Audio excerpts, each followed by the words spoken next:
Hello everyone, this is a quick video on how to install and set up Google Backup and Sync, which will help you transfer your files from one computer to the next, as well as keep a cloud backup of your files at all times. So first thing you want to do is go over to google.com, or you can just search directly from the bar. Search for Google Backup and Sync. And it should be the first result. It's going to look like this. What you got to do is just download Backup and Sync and agree, and then save it somewhere. Now I'm on a Mac, so I'm saving a disk image. If you're on a Windows machine, I believe it's an exe. Either way, download it and install the program as befits your operating system. I'm going to cut forward until I have it installed. So the program is now installed, and I'm going to launch it. Backup and Sync from Google. Now, are you sure? Yes, I'm sure. And if you'll notice up here in the top in the menu bar, I'll get the little pop-up. It's a little cloud with an up arrow. If you're on a PC, it'll be down in the bottom right in your tray. So I want to get started, and I'm going to sign in with my Coker email address. Notice I have to put the entire email address, including the @coker.edu. Now I have two-factor authentication, so I'm going to do this real quick. Okay, now I've signed in, and the next step is to choose the folders that you want to sync. Now it gives you some recommendations, some kind of default folders, like your desktop, documents, and pictures. Now I personally don't want my pictures because I don't have any pictures on this computer, so I don't want to worry about it. You can also choose folder to pick additional things that are not in your desktop or your documents. For example, if I wanted to back up all my Fusion 360 models, I could choose this folder. If I wanted to back up my Git documents or my Git records, I could pick that. If I wanted to back up my Adobe Creative Cloud, I could pick that. Whatever you want to back up, your movies, your music, whatever, choose that file. So if I pick music and hit open, I don't think I have anything. Yeah, I've got nothing in my music, so I really don't want that.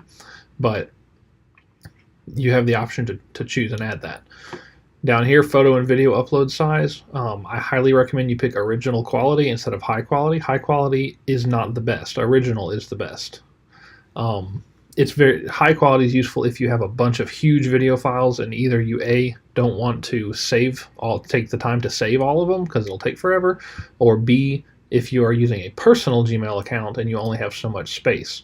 While we are using the full Google for Education, G Suite for Education, so we have unlimited storage, so I recommend original quality. If you use Google Photos, you can check this option. It'll add them to Google Photos. I don't, so I'm going to leave it unchecked. Hit next.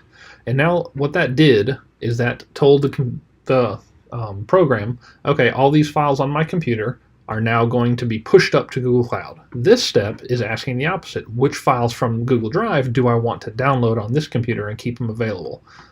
This can be useful if you are going to be somewhere where you don't have Wi-Fi and you want to still be able to work on your files. But me personally, there's Wi-Fi everywhere I go. And also, I have 37 gigabytes worth of files in my Google Drive that I don't want on my hard drive because this hard drive is relatively small and I don't want to take up almost 40 gigs of space with that. So I'm going to turn that off. You can also choose if you want to only sync specific folders, but I'm going to turn it off because I don't want any of those. Then you hit start and it'll take it just a second, and you'll notice up there in the top the little icon started spinning for a second. And right now what it's doing is it's updated. In just a second it's going to launch and say it's scanning all the files, and it'll start, yep, there it goes, restarting the sync engine, and then it's going to prepare to sync, and then it'll scan all the files to figure out, okay, which files do I need to upload. Now this process, the first time you do it, will probably take a couple days. And yes, I said days, depending on how many files you have. But the cool part is it does it in the background. You don't have to think about it, you don't have to look at it, and if you're like me, you can hide it and don't even know it's doing anything. But what it's doing is it's going through all of your files. Right now it's at 6,000 that you told it to do, and it's checking them to see if, hey, are these already in my Google Drive? And if they are, is it the most current version? If they're the most current version, then it's going to not do anything. If they're not in your drive, or it's not the most current, the drive doesn't have the most current version, it will re-upload it and overwrite the version it has with the most current. This is really cool because it allows you to keep an off-site cloud backup of all your files automatically. You don't have to think about it. You just tell Google, hey, keep all of these folders backed up, and it'll do it in the background without you thinking about it. Now, like I said, the initial upload will probably take a couple days depending on how many files you have, but after it's uploaded, it syncs in pretty much no time because it always just keeps the things that you're currently working on, the things that you're currently updating. So after the initial sync, you're good to go. So while this is uploading, I'll show you how you can pull the files down from Google Drive onto your new computer. So let's say this is my old computer. I installed this a couple days before my appointment to get my computer refreshed, and I let it run, and it's backing up files in the background, and I just let it go and go and go, and I leave it, and it finally backs everything up. To get it onto my new computer, I got my new computer, it's nice and shiny, and I want to get all my files back. I go to drive.google.com and make sure I'm signed in with the same account. And then you'll notice on the left there's a new little tab here that you didn't have before unless you already had Backup and Sync called Computers.